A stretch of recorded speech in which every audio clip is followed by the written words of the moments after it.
안녕하세요. 오늘 저희는 여러분께서 보내주신 건강정보, 바로 이 폭염 생존 지침을 좀 자세히 들여다보려고 합니다. 네, 안녕하세요. 특히 요즘 날씨 정말 덥잖아요. 그래서 50대 이상 어르신들께서 이 폭염 속에서 어떻게 건강을 지키실 수 있을지 그게 좀 중요할 것 같아요. 네, 맞습니다. 그 보내주신 지침서에도 나와 있듯이 연세가 드시면 아무래도 우리 몸의 체온 조절 능력이 예전 같지 않거든요. 아, 그렇죠. 젊을 때랑 다르죠. 네, 그래서 폭염에 좀 더 세심한 주의가 필요합니다. 이 지침서 보니까 뭐 최근 사례도 있던데 잠깐 외출하는 것도 위험할 수 있다, 이런 내용이 있더라고요. 네, 김정혜 어르신 사례 말씀이시죠? 네, 맞아요. 그래서 오늘 이 시간에는 그 지침서 내용을 바탕으로 해서요. 우리가 좀 놓치기 쉬운 위험 신호들, 그리고 당장 실천할 수 있는 방법들 위주로 좀 이야기 나눠볼까 합니다. 네, 좋습니다. 뭐 이론적인 것보다 당장 도움이 되는 거, 그런 게 중요하죠. 그럼요. 여러분의 건강한 여름나기를 돕는 게 저희 목표니까요. 지침서에 보니까 첫 질문부터 흥미롭던데요. 선풍기, 더울 때 쓰면 더 덥다. 이거 정말인가요? 아, 네. 그거 많이들 궁금해하시죠? 네, 30도 넘는 데서는 뭐 뜨거운 바람만 분다고 지침서에도 그런 얘기가 있죠. 정확합니다. 그 지침서에도 설명이 돼 있는데 30도가 넘는 그런 뜨거운 환경에서는요. 선풍기가 사실 주변의 더운 공기만 이렇게 순환시키는 거거든요. 아, 그냥 더운 바람만 계속 맞는 거군요? 그렇죠. 실제 체온을 낮추는 효과는 좀 미미하고요. 오히려 그 피부의 수분을 증발시켜서 탈수를 일으킬 수도 있다고 경고하고 있어요. 어이쿠. 그럼 어떻게 하는 게 좋다고 나와 있나요? 그래서 지침서가 제안하는 건 우선 책 넓은 모자나 양산, 특히 자외선 차단 기능 확실한 걸로요.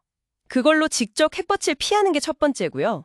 네, 그늘을 만드는 거군요. 네, 그리고 정말 중요한 건 그 목 뒤, 겨드랑이, 또 허벅지 안쪽처럼 좀 굵은 혈관이 지나가는 곳 있잖아요. 네네. 거기에 차가운 물수건이나 얼린 물병 같은 걸 대주는 거예요. 그게 혈액 자체를 식혀서 몸 안의 온도, 그러니까 심부 체온을 낮추는 원리입니다. 아, 직접 시키는 거군요. 팔이나 얼굴에 물 묻히는 것도 도움이 된다고 하고요. 네, 그것도 자연 증발하면서 시원함을 주니까요. 옷차림 이야기도 있던데요. 땀 흡수 잘 되는 옷도 중요하지만 지침서에서는 통풍, 그러니까 바람 잘 통하는 옷을 더 강조하는 것 같았어요. 오, 중요한 걸 보셨네요. 지침서에서 헐렁한 옷을 권하는 이유가요. 땀 흡수도 물론 중요한데 그보다 몸에서 나는 열 있잖아요. 네. 그 열을 옷 밖으로 쉽게 내보내는 게 아주 중요하기 때문이에요. 몸에 딱 붙는 옷은 아무래도 땀 배출이나 열 발산을 방해할 수 있거든요. 아하. 그래서 좀 헐렁하게 입는 게 체온 관리에 더 좋다, 이런 말씀이시군요. 네, 맞습니다. 바람이 잘 통하는 넉넉한 옷이 훨씬 유리하다고 설명하고 있습니다. 그렇군요. 이 지침서에서 진짜 강조하는 게 그 몸이 보내는 위험 신호더라고요. 뭐 어지럽거나 기운 없는 거 말고 땀이 멈추는 현상, 이걸 아주 심각하게 다루던데요. 네, 바로 그 점이 이 지침서의 핵심 경고입니다. 김진리 박사님 설명을 인용해서요. 땀이 멈춘다는 건 우리 몸의 온도 조절 시스템, 그러니까 뇌의 체온 조절 중추가 이제 너무 뜨거워서 마비되기 시작했다는 아주 결정적인 신호라고 설명해요. 마비요? 와, 그럼 정말 위험한 거네요. 네, 심각한 열사병으로 바로 진행될 수 있는 아주 위험한 상태인 거죠. 이때 체온이 막 40도 이상 확 오르면서 의식을 잃거나 경련까지 올 수 있다고 강력히 경고합니다. 그럼 땀이 멈췄다 싶으면 이건 뭐 그냥 무조건 쉬어야 하는 거네요. 그럼요. 즉시 모든 활동 멈추고 시원한 곳으로 가서 도움을 요청해야 하는 그런 응급 상황으로 봐야 합니다.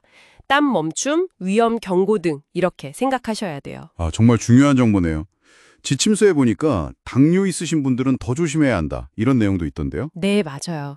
당뇨 환자분들의 경우 땀으로 수분이 많이 빠져나가면 혈당 수치에 직접적인 영향을 줄 수 있거든요. 아, 혈당이요. 어떻게 영향을 주나요? 탈수가 심해지면 피가 좀 끈적해지면서 혈당이 갑자기 확 오를 수도 있고요. 반대로 탈수 상태에서 막 무리하게 움직이다가 저혈당 쇼크가 올 수도 있어요. 그래서 당뇨 있으신 분들은 갈증 나기 전에 미리미리 물 충분히 드시고 폭염 속 야외 활동은 더더욱 신중해야 한다고 강조하고 있죠. 그렇군요. 물 마시는 게 정말 중요하네요. 그리고 임주영 교수님은 폭염 자체보다 2차 사고가 또 무섭다고 하셨다면서요? 아, 네. 임지훈 교수님께서 그 지침서에서 아주 강조하시는 부분인데요. 네. 길에서 쓰러지면서 머리를 부딪힌다거나 그런 거 말씀이시죠? 맞습니다. 특히 어르신들은 순간적으로 어지러워서 넘어지실 때 반사신경이 좀 느리시잖아요.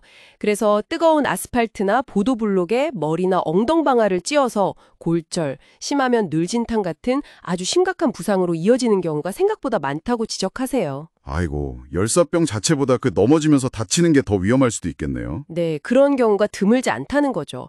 그래서 이 2차 사고 예방이 정말 중요합니다. 그럼 어떻게 예방해야 할까요? 지침서에서는 뭐라고 하나요? 몇 가지 핵심 수칙이 있습니다. 첫째는 뭐니 해도 가장 더운 시간대, 보통 오전 11시에서 오후 2시 사이죠. 이때 외출은 가급적 피하시라는 거고요. 네, 그 시간이 제일 위험하죠. 그렇죠. 꼭 나가셔야 한다면 그늘로 다니시고 짧은 거리라도 방심하면 안 된다고 하고요. 둘째, 이게 또 중요한데 절대 혼자 외출하지 마시라는 거예요. 아, 혼자 나가지 말기. 네, 가족이나 이웃과 같이 다니시거나 아니면 적어도 어디 가는지 언제쯤 돌아오는지 주변에 꼭 알리시라는 거죠. 이게 임 교수님이 2차 사고 예방에 정말 중요하다고 강조하시는 부분입니다. 하긴 혼자 있다 쓰러지면 정말 큰일이니까요. 그리고 셋째, 몸에 조금이라도 이상 신호가 오면 뭐 어지럽거나 속이 메스껍거나 평소랑 다르게 가슴이 두근거리거나 혹은 아까 말씀드린 땀이 갑자기 멈추는 느낌 이런 게 있으면 즉시 시원한 곳에서 쉬어야 합니다. 괜찮겠지. 조금만 더 가자. 이런 생각이 위험하다는 거군요. 네, 지침서에서도 그 점을 아주 강하게 경고하고 있습니다. 혹시 주변에서 누가 쓰러진 걸 봤을 때 그럴 땐 어떻게 해야 한다고 나와 있나요? 응급상황대처법도 간단하지만 명확하게 나와 있습니다. 일단 의식을 확인해야죠. 불러보고 어깨를 가볍게 두드려보고요. 반응이 없으면 즉시 119에 신고하고요. 네, 119 신고가 우선이군요. 그렇죠. 그리고 가능한 빨리 그늘지고 시원한 곳으로 옮겨야 하는데 이때 중요한 게 목이나 척추 다쳤을 수도 있으니까 함부로 막 흔들거나 꺾지 않게 조심스럽게 이동시켜야 합니다. 아, 조심스럽게 옮겨야 하는군요. 네. 그 다음에는 옷을 좀 느슨하게 풀어주고 찬물 수건이나 얼음 주머니 같은 걸 목, 겨드랑이, 사타구니 같이 굵은 혈관 지나가는 곳에 대줘서 체온을 빨리 낮추는 게 급선무라고 안내하고 있습니다. 네, 오늘 이 폭염 생존 지침 덕분에 정말 중요한 내용들 많이 짚어봤습니다. 정리를 좀 해보면 가장 더운 시간대 외출은 피하고 손풍기보다는 양산이나 모자, 그리고 얼음물 같은 걸 잘 활용하고 옷은 통풍 잘 되는 헐렁한 걸로 또 목마르기 전에 물 충분히 마시고 그리고 특히 땀 멈춤 같은 위험 신호는 즉각 알아채고 대처해야 하고 마지막으로 되도록 혼자 외출하지 않기 이 정도가 핵심이겠네요. 네, 완벽하게 정리해 주셨네요. 이 지침서가 계속 강조하는 게 우리 몸은 위험 전에 반드시 신호를 보낸다는 거거든요. 신호를 보낸다. 네, 그 신호를 미리 알고 제때 잘 대처하는 게 정말 중요합니다. 폭염이 이게 단순한 더위가 아니라 정말 심각한 건강 문제 또 예상치 못한 사고로 이어질 수 있다는 점을 여러분 꼭 기억해 주셨으면 좋겠습니다. 네. 하지만 오늘 저희가 나눈 이 지침서 내용처럼요. 미리 알고 잘 준비하면 얼마든지 예방하고 안전하게 여름을 보낼 수 있습니다. 네, 맞아요. 대비가 중요하죠. 부디 오늘 얻으신 정보가 여러분 그리고 주변의 소중한 분들의 건강한 여름나기에 좀 실질적인 도움이 되기를 바랍니다. 특히 어르신들께는 오늘 내용 꼭 한번 전해주시면 좋겠습니다.